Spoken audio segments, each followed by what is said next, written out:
And so that kind of is a great segue to the next point. Yeah. You know, because the next point is about how do we get GenBeta up to speed and ready for success over the next 20 years. You know, we're at an interesting place now. You know, you have the baby boomers are generally moving out the way slowly but surely. You got Gen X who, they call Gen X for a reason because you just don't fuck with Gen X. You know, Gen X is on their own thing. They don't give a fuck about nothing and nobody.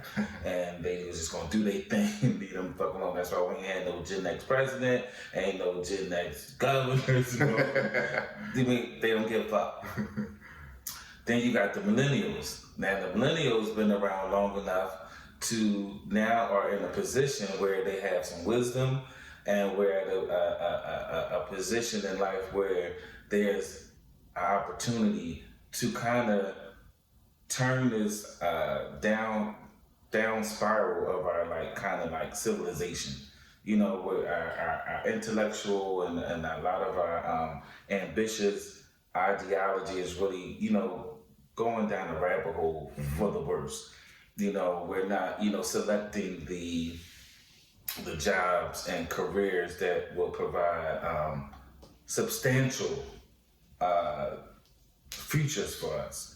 You know, we're pretty much getting into the photography, the online content, and things like that. And so there's not people that's going into the STEM, science, technology. As much as could be. It's not as much. You know, it's definitely. People in it, but it could be more. Yeah, there are definitely some people, and for good reason. But the majority of our children are not doing, the STEM, and we feel as though a way to change the outcome of our generations and our society. First, we look at the state of our society now. For the most part, a lot of our young men are, caught up in drugs, gang violence, scamming, the thought of that they're going to be going to the NBA, NFL, whatever the case may be, and it's like. And then you have our women, who are caught up in the promiscuity. They're into the body augmentations and all these things. Lasciviousness. Yeah, and it's just like that's a known disaster to destroy a community, and we are like slowly. There are some of us that are thriving. And there are some of us that are, not becoming,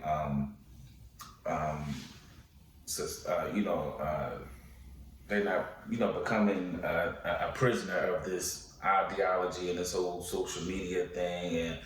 And, but to make sure that we have a great future, that means we have to have some great leaders.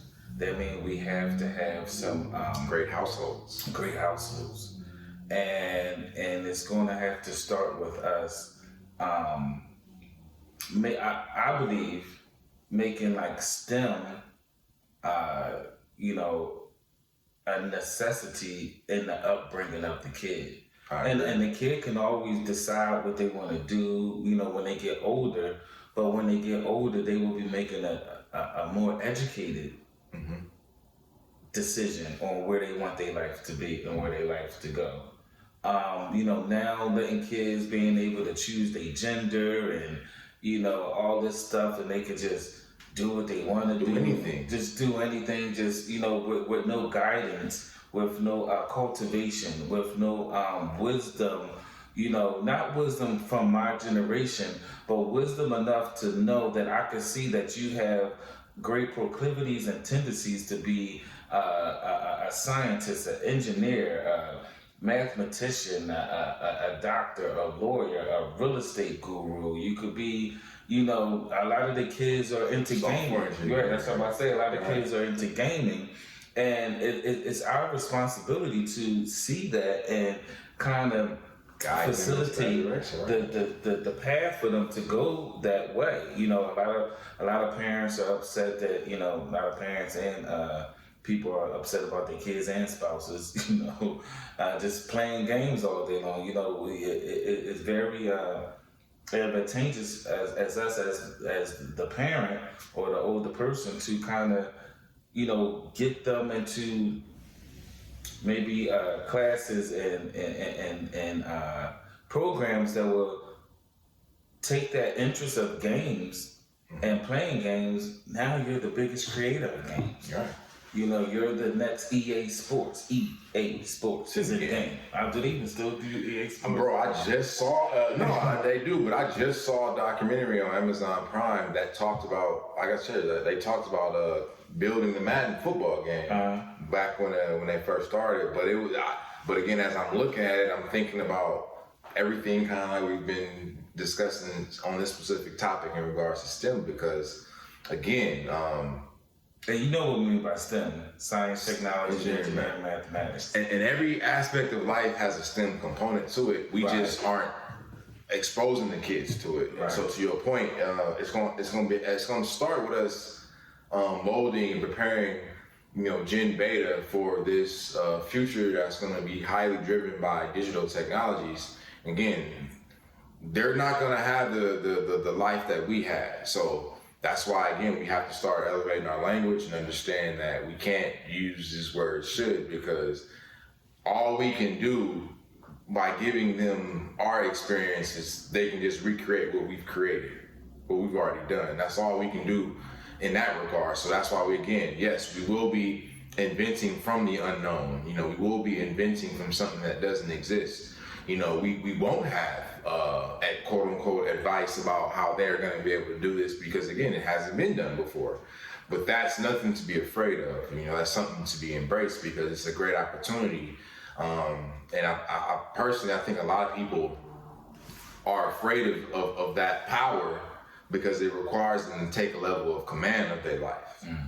That will require a level of responsibility and accountability, discipline and focus that most people want to run away from, because they are unfortunately a victim of the tyranny of should, because again, they're operating from these paradigms where, like we're kind of talking about the whole Hill discussion. Like if you feel confident that you need to quote unquote heal, then on some level you have acknowledged that you're broken mentally. You know, I'm talking about mental healing. I'm not talking about if you got a legit physical ailment. But you know, if you saying that you got to heal, or that you had these past traumas and transgressions, and it's just like that's going to be the source of your limitation, because you're unwilling to let it go. And so we have to be mindful of taking command of our lives and, you know, our direction as leaders in our households, because again, same way, you know, as the adult of the household, as the guardian, as the parent, like I said, we're giving our kids these devices, these phones, these tablets, these computers.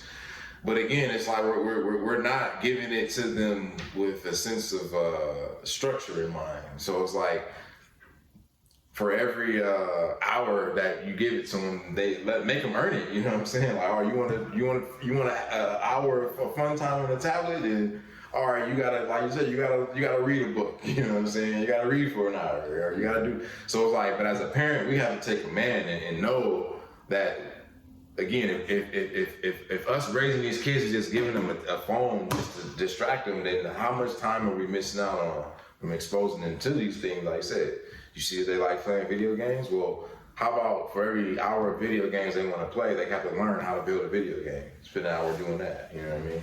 Because at that point, if they're doing something within STEM consistently, starting from a knee high, by the time they do reach teenage years or young adult years, like to your point, they will at least have a better understanding of how the world works, but also too how they can create value in said world, outside of just thinking that, oh, I could just I could just be a consumer of product, or only ambition I see myself doing is something within the arts or creative, which it is important, but again, we need more. We're gonna need more, or they're gonna need more plumbers and engineers and software engineers, and they're gonna need doctors, and they're gonna need more of that than they're gonna need of photographers. You know what I'm saying? As well as models of things of that nature. But again, we can, in a sense, pivot to, the next generation having, more career aspirations within STEM, by us taking the steps now with this new generation, GenBeta, and again, just having more command of how we raise them in regards to making sure we set time aside for them to do these specific things. Like I said, we're constantly exposing them to certain things within STEM, and to Will's point, we're paying attention to them as kids in natural play, you know what I mean? So again, if you got a son and you see that, he always likes to build stuff with his blocks or his toys, or he's using toys that were meant for like action figures, but he's trying to use the action figures to build structures, then to your point, then he's demonstrating the proclivity to engineer some stuff. So let's get him going in the engineering track. Or you notice that your daughter always seems to want to go help mom or grandma when they go gardening.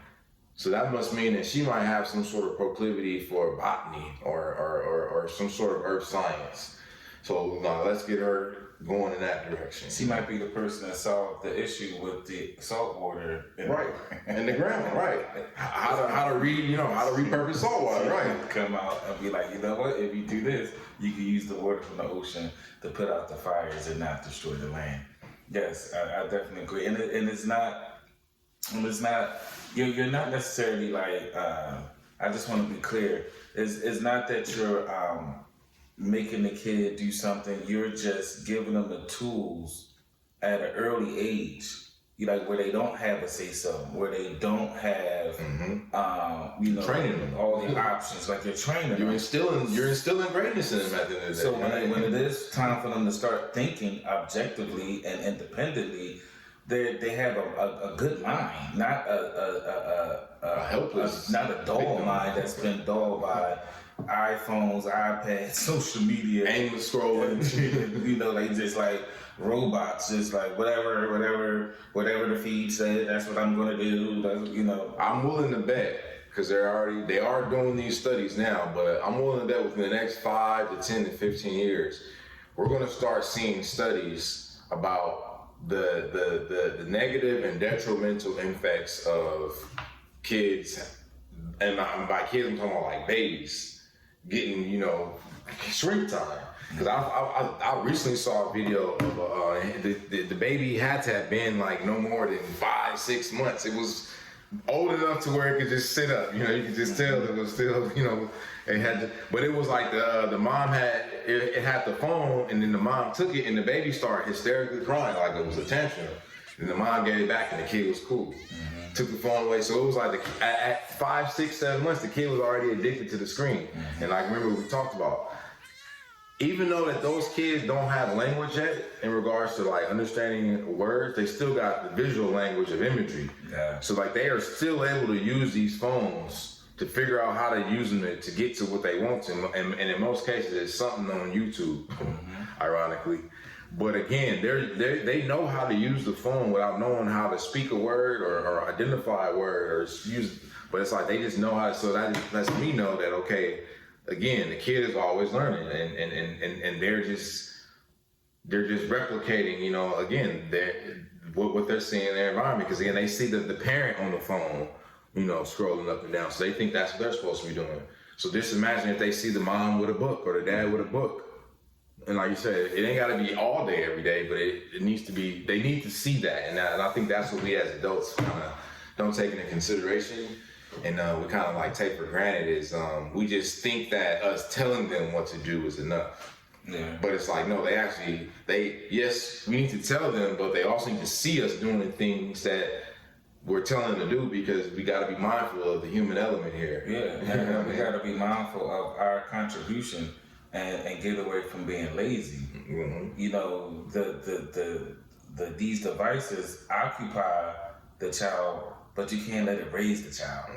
There's still a important part as parents, as elders, that we play in the lives and the development of lives that are coming up. Yep. And then we're kind of like just replacing that with these, but and it's just not gonna end well. I mean, there's a documentary on Netflix called, it was on there a few years ago. It's probably still on there, like the social network, or a social media network or I something. remember that doc. Yeah, and it was the negative impact. Yeah, and it was the creators of these social media platforms and the instant messaging and the liking and the sharing and the likes and all that stuff. The people that made it, and how when they created it, they looked back at it and I was like, oh my God, like this is going to destroy society. To the point when you watch this documentary, they resigned from these high positions. They resigned from these positions. They was a part of this documentary that was saying like, this is not going to be good. We created something that is dangerous. Mm-hmm. And even went on to speak to say that they household and family and their own children, they don't even allow them to partake in the social media, the unlimited internet and all that stuff. So, check that out when you get a chance. And it's just like, we gotta stop being lazy. That's for sure. I saw a meme, bro. It said they had that visual when Mark Zuckerberg was in whatever room he was in, and all the people had the Meta glasses on. Because even Mark Zuckerberg says that I think he got kids now, but he was like, no, I would never let my kid use Facebook. They all like adamant about it. They can't. They gotta read a book. A lot of wealthy parents, you know what I'm saying, for learning. Like, there's no social media. There's no screen time. You know what I'm saying? Like, just the only time they are allowed to have screen time for the most part is to use Khan Academy, which is I'm learning is a very prominent learning app in wealthy households. Mm-hmm. But again, they're not even allowing them to do that. But the meme I saw was basically saying that I think kind of like drug. What was it? Rule number one from the drug game was the supplier never uses the supply. Never get high on your own supply. It was just like, never get high on your own supply. Never sell no. But the visual of it was Mark Zuckerberg in a room full of people who had the Meta glasses on, and he was the only one in the room that didn't have the Meta glasses on. Mm-hmm. And it was just like, but it was like, don't get high if you want supply, basically. That was the gist of the meme. But the visual of that was powerful because it was, to your point, it was just like, but you mean to tell me that the guy that actually made this don't even use this? Yeah, because it's a drug, dopamine. Right? And that's the drug we're talking about. It's specifically dopamine. Mm-hmm. So every time you get a like, every time you feel something positive happen, you get a dopamine hit. And so, again, that's why the whole likes and, that's why I'm saying social media is what it is. And so we have to be more conscious of not allowing these tablets, these smartphones, and these apps to raise our kids. We have to be more structured in the time that they use this. We have to take more command as the leaders of these households and instituting, what I'm saying, what it is in regards, like you said, this isn't allowed in this household. Like, to get to a better outcome, a better future, because as a society, as a people, we're declining. Oh, we're declining. From an educational perspective, on a global ranking, America's 13th in the world, but we believe that we're number one. Mm-hmm. We feel confident we're number one, but we're actually number 13. So that means that there's 12 other nations ahead of us. Mm-hmm. And then I think Japan was one of the top 3. But if you look at the educational system in Japanese culture compared to the educational system in American culture, it's like night and day. And like there's been videos showing it, so night and day. It's like night and day. And then, to kind of like tap in just a little bit about the visa situation. You know what I'm saying? The reason why we're saying it's important to implement these STEM virtues or whatever is because we're going to push ourselves out of the marketplace completely. Mm-hmm. And, they have these, what's it called? What type of visa is that? Oh, the H-1B visa, which is primarily used by a lot of tech companies to recruit foreign talent from other countries to come to America to work. And a lot of these tech-specific jobs. And a lot of people are upset about that, saying like, oh, you're giving the jobs to the foreigners and you're giving the jobs to all these other people, but we're not progressing and going in those fields. So the majority of the people that's in these tech careers or courses are generally the Asian community, generally the Nigerian community, generally the Indian community, and these people, and it's like, you know, and then the Jewish culture, or whatever the case may be, and you know, where, you know, when we was talking about merit before, in these instances, you know, the merit does, you know, matter. You know, the example I use, I was talking about production, which is more interpersonal type career, where, you know, you're dealing with people and personality. But you want that heart surgeon to know what they're doing. I don't need you to be able to tell a joke while you got my heart in your hand. Right. You know what I'm saying? We need that heart surgeon to know what they're doing. So in that regard, but again, don't think that there aren't tons of talented doctors in the world, but a lot of them probably can't get a job because they don't have the people skills, or they are in health case. I think it's called bedside manner. Like bedside manner. They have terrible bedside manner, so like they might be able to get a job, but they can't keep a job because they just have terrible people skills. So it's funny you said that. I'm going off on tangent, but we're good. Y'all here, y'all good. My dentist, and this is something I noticed about her, right? She's a doctor, she's from the Philippines, and she's been doing dentistry for, I think she said, about 40 years, okay. Right? And one thing I noticed about her, the first time I went to her, I felt comfortable, and her bedside manner was totally on point. I look forward to going to see her. Yeah. You know what I mean? and she said nothing. You know, she just doing a little small. She making you feel like you're in good hands. Yeah, and she make me feel comfortable. She laughs. She joke about certain things, and you know, her and her assistant, they get to talk in that Philippine, you know, language. You know, while they in my. And one day I'm gonna go in there with the translator on my ear to see what they talking about. But nonetheless, when she's speaking and approaches me, like, she remembered I went out of town for the holidays, asked me how that was. You know, just little subtle things like you were saying, the bedside man. That's how she's been able to be in the game for 40 years. Yeah. You know, so yeah, that's definitely important. I agree with you on that. So as we close out this topic, let's just be mindful, ladies and gentlemen. You know, we can influence the next generation. It's GenBeta. You know, we have to. The next 20 years is going to be very important in preparing them for a future that's going to be driven by, you know, digital technologies that they're going to have to know and understand if they want to, you know, thrive and survive in this world. And so let's do what we can today, starting now, to introduce them to these STEM topics early and often. So as they are growing and maturing and starting to see see a future, create a vision of the future for themselves, you know, they're able to do so within the vacuum, in the sense of the future that they're going to have to experience, and not the future that we have already experienced and came from. You know what I mean? So again, being mindful of this word that should, as we're talking to these kids, and when they're telling us, "Mom, I want to be this." Oh, you can't do that because I didn't do that, or you should just hope. Like, let's just be more conscious of our influence and our power in those instances and situations, and realizing that, you know what I'm saying, we have the opportunity to do something great, and if we don't have the expertise, we don't have to have it, because again, we just have to be the guide. And by being the guide, all we gotta do is make sure we can just identify, you know, the experts or the proper resource that the kid needs to be involved with, and then just expose them to it. And I'm gonna give you a freebie right here. Khan Academy. Just a simple app. Just go download it, and just like I said, start with 2 minutes a day. You and your kid, KHAN, then Academy.